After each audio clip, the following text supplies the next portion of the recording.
ஒவ்வொரு வாரமும் திங்கட்கிழமை ஆரம்பிக்கும் போது நம்ம என்ன பண்ணுவோம் அப்படின்னா இந்த வீக்கெண்ட் இருந்துச்சுல்ல, வீக்கெண்ட் கலெக்ஷன்ல எந்த திரைப்படத்துக்கு அதிக வசூல் கிடைச்சிச்சு அப்படின்னு ஒரு டாப் 5 பார்ப்போம். அந்த வகையில சென்னை பாக்ஸ் ஆபீஸை மையமா வச்சு இந்த வாரம் டாப் 5 இடங்களை பிடிச்ச படங்கள் எது அப்படின்றத பார்க்க போறோம். பியூட்டி அண்ட் பீஸ்ட் மாதிரியான ஆங்கில திரைப்படங்கள்லாம் கூட போட்டியில் இருந்துச்சு. இருந்தாலும் கூட அதெல்லாம் தாண்டி 5வது இடத்தை பிடிச்சிருக்கு பாம்பு சட்டை திரைப்படம். இந்த படம் பார்த்தீங்க அப்படின்னா டக்குன்னு வந்துருச்சு. அதனால இவ்வளோ பெரிய நடிகர் நடிகைகள் இருந்தும் கூட எதிர்பார்த்த அளவுக்கு ஒரு வசூலை குவிக்கல அப்படின்னு சொல்லப்படுது.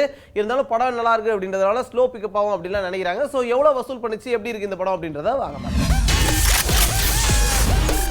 ஆடம் தாசனுடைய இயக்கத்துல பாபி சிம்ஹா, கீர்த்தி சுரேஷ் உள்ளிட்டோர் நடிச்சு வெளியான திரைப்படம் பாம்பு சட்டை. கடந்த வாரம் ரிலீஸ் ஆன இந்த திரைப்படம் வெளியாகுமா வெளியாகாதா அப்படின்ற சிக்கல் எழுந்திருந்ததாலையும் திடீர்னு இந்த திரைப்படத்துடைய ரிலீஸ் அறிவிக்கப்பட்டிருந்ததாலையும் எதிர்பார்த்த அளவுக்கு ஒரு மிகப்பெரிய ஓபனிங் இந்த திரைப்படத்துக்கு கிடைக்கல. முதல் வார இறுதி வசூலா 20 லட்சத்தை நெருங்கி இருக்கக்கூடிய இந்த திரைப்படத்துக்கு இந்த பட்டியல்ல 5வது இடம் கிடைக்குது. இந்த பட்டியல்ல 4வது இடத்தை பிடிக்கிற படம் பாத்தீங்க அப்படின்னா படம் வெளியாகி 3 வாரங்கள் ஆகியும் தொடர்ந்து ரசிகர்கள் மத்தியில நல்ல வரவேற்பு பெற்று இருக்கு.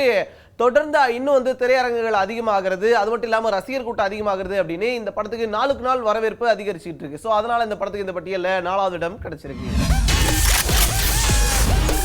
லோகேஷ் இயக்கத்துல ஸ்ரீ சுந்தீப், ரெஜினா உள்ளிட்டோருடைய நடிப்புல வெளியான திரைப்படம் மாநகரம். ஒற்றை இரவுல நடக்கக்கூடிய நிகழ்வுகளை மையப்படுத்தி எடுக்கப்பட்டிருக்கக்கூடிய இந்த திரைப்படத்துக்கு விமர்சகர்கள் மத்தியில மிகப்பெரிய வரவேற்பு கிடைச்சது. இதையடுத்து படத்துடைய வசூலும் நாளுக்கு நாள் அதிகரிச்சிட்டு இருக்கு. 2 வாரங்களை கடந்தும் இந்த திரைப்படம் சென்னை பாக்ஸ் ஆபீஸ்ல சக்கப்போடு போட்டுட்டு இருக்கு. கடைசி வார இறுதி வசூலா 20 லட்சத்தை தாண்டி இருக்கக்கூடிய இந்த திரைப்படத்துக்கு இந்த பட்டியல்ல 4வது இடம் கிடைக்குது. இந்த பட்டியல்ல 3வது இடத்தை பிடிக்கிற திரைப்படம். இந்த மாதிரியான படங்கள் தமிழ் சினிமால அரிதா வருது அப்படின்னு பல பேரையும் ஆச்சரியப்பட வச்சிருக்க திரைப்படம்.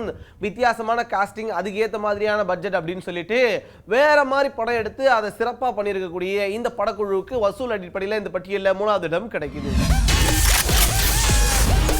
விஜய் மில்டன் இயக்கத்துல ராஜகுமாரன், பரத் உள்ளிட்டோருடைய நடிப்புல கடந்த வாரம் வெளியான திரைப்படம் கடுகு. 10 என்றதுக்குள்ள மாதிரியான கமர்ஷியல் திரைப்படங்களை எடுத்த விஜய் மில்டன் சமூக அக்கறையோட உருவாக்கி இருக்கக்கூடிய கடுகு திரைப்படத்துக்கு நல்ல விமர்சனங்கள் கிடைச்சிருக்கு. சூர்யாவுடைய 2D நிறுவனம் வெளியிட்டிருக்கக்கூடிய இந்த திரைப்படம் முதல் வார இறுதி வசூலா 20 லட்சத்தை தாண்டி வசூலை ஈட்டி இருக்கிறது மூலமா இந்த பட்டியல்ல 3வது இடத்தை பிடிக்குது. சார், இந்த பக்கம் மனிதன் சார், இந்த பக்கம் நாயகன் சார். சும்மா எப்படி இருக்கும் தியேட்டர்ல எல்லாம் ரஜினி கமல் ரசிகர்கள்லாம் எப்படி மோதிக்குவாங்க, எப்படி இருந்துச்சு தெரியுமா? 1988ல ஒரு வசந்த காலம் சார் அப்படின்னு சொல்றவங்க எல்லாத்தையும் அப்படியே அந்த காலத்தை கூட்டிட்டு போயிட்டு ஒரு ரிவைண்ட் போட்டு காமிச்சிருக்கக்கூடிய ஒரு படம் தான் இந்த பட்டியல்ல 2வது இடத்தை பிடிச்சிருக்கு. எந்த படம் அப்படின்றத வாங்க. ராமு செல்லப்பாவுடைய இயக்கத்துல நட்டி, சஞ்சிதா ஷெட்டி, ராஜாஜி, பார்வதி நாயர் உள்ளிட்டோர் நடிச்சிருக்க திரைப்படம் என்கிட்ட மோதாதே. ரஜினி கமல் ரசிகர்களுடைய வாழ்க்கையை மையப்படுத்தி 1988ல நடக்கிற மாதிரி ஒரு கதையா உருவாயிருக்கக்கூடிய இந்த திரைப்படம் முழுக்க முழுக்க ஒரு வர்த்தக ரீதியான திரைப்படமா அமைஞ்சிருக்கு. முதல் வார இறுதி சென்னை பாக்ஸ் ஆபீஸ்ல 20 லட்சத்துக்கும் அதிகமா வசூலை ஈட்டி இருக்கக்கூடிய இந்த திரைப்படத்துக்கு 2வது இடம் கிடைக்குது. தம்பி, இந்த வாரம் வெளிவந்த எல்லா படத்தையும் சொல்லிட்டீங்க, இந்த படம் இங்க, இந்த படம் அப்படின்னீங்க. அப்புறம் எந்த படத்துக்கு நீங்க முதல் இடம் கொடுப்பீங்க? வைகை எக்ஸ்பிரஸா அப்படின்னு நீங்க கேட்கலாம். ஆனா இந்த தமிழ் படங்களை எல்லாம் பின்னாடி தள்ளிட்டு டக்குன்னு வேற ஒரு மொழி படம் முதல் இடத்தை பிடிச்சிருக்கு. அது முக்கியமான காரணம் ஒன்று இருக்கு. அது என்ன, எப்படி இந்த படம் முதல் இடத்துக்கு வந்துச்சு, எவ்வளவு வசூல் பண்ணிச்சு அப்படின்றதெல்லாம் வாங்க பாருங்க.